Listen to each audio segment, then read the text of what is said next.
Алтын майдан Алания фестивалі бонта юбаш тута тайрак культурайма. Архайджита бажонгашты адам хатты шфалдыштат ама харинак тима. Шывалаты коллективта басатта котуй адам он кафтыта ама жарджита. Концерт жбаштуй адам юзина адабонима. Шаккагам котуй республикай национ политика ама тагона хаштинат министрат. Наций тахшанахшана дон жмалд наша Осетия. Адам хатты халарзина ада хазара минаварта ама андар уажджита. Мазалар ажджита кутфанышан коттуй автомай фестивале фарсы наций тахшан халара хаштыта ама шфалдыштадон баштина джинга фахождар.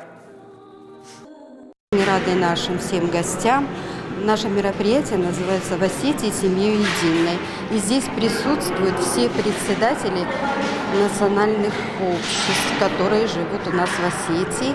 Я бы хотела обратиться ко всем татарам, проживающим в нашей республике, которые еще не вступили в наше общество, не числятся у нас, чтобы приходили. Мы будем всем рады всегда.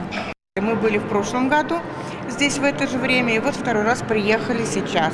Нам очень нравится Осетия, очень нравится осетинский народ, очень гостеприимный, очень вдумчивый, добрый, открытый и очень интеллектуальный. Происходит общение людей, которые неравнодушны к своей родной культуре, к своим корням и стараются сохранять, распространять и популяризировать свою народную культуру. А это очень важно, когда люди общаются между собой с помощью искусства и с помощью национального искусства.